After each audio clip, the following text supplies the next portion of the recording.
আলহামদুলিল্লাহ আলহামদুলিল্লাহ শবে কদরও চলে এসেছে। তো মা ও বোনেরা, ভাই ও বাপজানরা, আপনারা শবে কদরের রাত্রে কি কি আমল করবেন খুবই সংক্ষিপ্তভাবে আপনাদেরকে জানাবার চেষ্টা করব। দেখুন, এই শবে কদরের রাত অসাধারণ রাত। এই রাতটি হচ্ছে হাজার মাস চাইতেও উত্তম। সেই জন্য কখনোই ঘুমিয়ে কাটিয়ে দেবেন না, এই রাত কখনোই মিস করবেন না। আল্লাহ তাআলা কোরআনুল কারীমের মধ্যে বলেছেন, লাইলাতুল কদরি খায়রুম মিন আলফি শাহর। এই লাইলাতুল কদর রাত, এক রাত হাজার মাস চাইতেও উত্তম। সকলে বলে সুবহানাল্লাহ। তাহলে প্রিয় দর্শক, আপনাদেরকে খুবই সুন্দরভাবে জানাবো যে এই শবে কদরের রাত্রে, এই লাইলাতুল কদরের রাত্রে আপনারা কি কি আমল করবেন, যে আমলগুলি করলে আল্লাহ তাআলা আপনাদের ভাগ্য পরিবর্তন করে দেবেন, ভাগ্য সুন্দর করে দেবেন, আপনার রুজি রুটির মধ্যে বরকত দান করবেন, অভাব অনটন দূর করে দেবেন, সকল ধরনের বালা মুসিবত থেকে হেফাজত করবেন। আপনারা সর্বপ্রথম যে আমলটি করবেন সেই আমলটি হচ্ছে কোরআন তেলাওয়াত।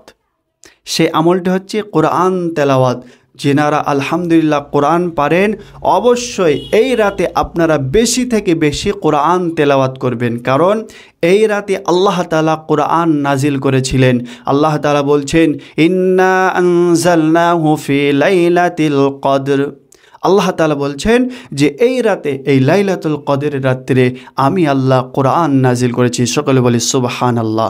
তাহলে এই রাতে আপনারা বেশি থেকে বেশি কোরআন যদি তেলাওয়াত করতে পারেন, আল্লাহ তাআলা আপনার ওপর রহম করবেন, আপনার ওপর দয়া করবেন, আল্লাহ তাআলা আপনাকে ভালোবাসবেন, আল্লাহ তাআলা আপনার সমস্ত অভাব অনটন দূর করে দেবেন। তো সেই জন্য আপনারা বেশি থেকে বেশি এই রাতে, লাইলাতুল কদরের রাতে কোরআন তেলাওয়াত করার চেষ্টা করবেন। তারপরে যে আমলটি করবেন সেটা হচ্ছে নফল নামাজ। এই রাতে আপনারা বেশি থেকে বেশি নফল নামাজ পড়বেন। আপনারা যত বেশি পড়তে পারেন, 2 রাকাত 2 রাকাত 2 রাকাত করে আপনারা যত বেশি পড়বেন ততই আপনার জন্য ভালো, ততই আল্লাহ তাআলা আপনার ওপর রহম করবেন, দয়া করবেন। তাহলে 2 রাকাত 2 রাকাত করে আপনারা শবে কদরের নফল নামাজ পড়বেন। দ্বিতীয় নম্বর আমল। তৃতীয় নম্বর যে আমল সেটা হচ্ছে, কখনোই এই রাতে আপনারা তাহাজ্জুদ নামাজ পড়া মিস করবেন না। যখন গভীর রাত হবে, রাতের তৃতীয়াংশ পার হয়ে যাবে, ওই তৃতীয়াংশ গিয়ে আপনারা তাহাজ্জুদের নামাজ অবশ্যই পড়বেন। এই রাতে অবশ্যই তাহাজ্জুদের নামাজ পড়বেন। তাহাজ্জুদের নামাজ পড়লে আল্লাহ তাআলা খুশি হন, আল্লাহ তাআলা আপনার উপর রহম করেন, দয়া করেন। আর ওই তাহাজ্জুদের নামাজ পড়ে আপনি যদি আল্লাহ তাআলার কাছে দরখাস্ত করতে পারেন, দোয়া করতে পারেন, মনের আশা মনের কথা আল্লাহ তাআলাকে জানাতে পারেন, আল্লাহ তাআলা আপনার মনের সমস্ত কথা, মনের সমস্ত আশা আল্লাহ তাআলা পূরণ করে দেবেন। সেই জন্য অবশ্যই এই লাইলাতুল কদরের রাত্রে আমরা তাহাজ্জুদের নামাজ পড়ার চেষ্টা করব। তারপরে 4 নম্বর যে আমলটি আপনারা করবেন, এটা অবশ্যই করবেন, কারণ হযরত আয়েশা রাদিয়াল্লাহু তাআলা আনহাকে এই দোয়াটি লাইলাতুল কদরের রাত্রে পড়ার জন্য শিখিয়ে দিয়েছিলেন। সেই দোয়াটি আপনারা অবশ্যই পড়বেন। দোয়াটি হচ্ছে, আমার সাথে পড়ুন, আল্লাহুম্মা ইন্নাকা আফুউন তুহিব্বুল আফওয়া ফাআফু আন্নি। আরেকবার পড়ুন, আল্লাহুম্মা ইন্নাকা আফুউন তুহিব্বুল আফওয়া ফাআফু আন্নি। এর অর্থ হচ্ছে, আয় আল্লাহ আপনি ক্ষমাশীল, আপনি ক্ষমা করতে ভালোবাসেন, অতএব আয় আল্লাহ আমাকে ক্ষমা করুন। এভাবে করে এই দোয়াটি আপনারা বেশি থেকে বেশি শবে কদরের রাত্রে পড়ার চেষ্টা করবেন। যদি পড়েন তাহলে আল্লাহ তাআলা সমস্ত গুনাহ থেকে মাফ করে দেবেন। আল্লাহ তাআলা আমাদেরকে এই দোয়াটি বেশি বেশি করে পড়ার তৌফিক দান করুক। তারপরে আপনারা 5 নম্বর যে আমলটি করবেন সেটা হচ্ছে সুবহানাল্লাহ 100 বার পড়বেন, আলহামদুলিল্লাহ 100 বার পড়বেন, লা ইলাহা ইল্লাল্লাহ 100 বার পড়বেন, আল্লাহু আকবার 100 বার পড়বেন, আস্তাগফিরুল্লাহ আস্তাগফিরুল্লাহ কিংবা আস্তাগফিরুল্লাহাল্লাযী লা ইলাহা ইল্লা হুয়াল হাইয়ুল কাইয়্যুম ওয়া আতুবু ইলাইহি 100 বার পড়বেন। এবং দরুদ শরীফ সব থেকে বেশি আপনারা এই রাতে দরুদ শরীফ পড়বেন।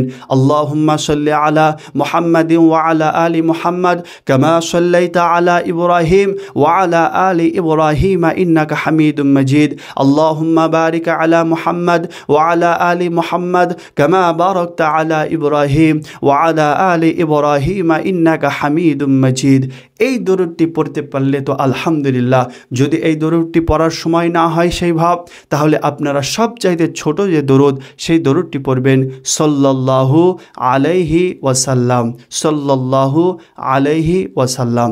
এই দরুদটি আপনারা বেশি থেকে বেশি পড়বেন। তাহলে প্রিয় দর্শক, এই 5টি আমল অবশ্যই এই শবে কদরের রাত্রে আপনারা সব থেকে বেশি করার চেষ্টা করবেন।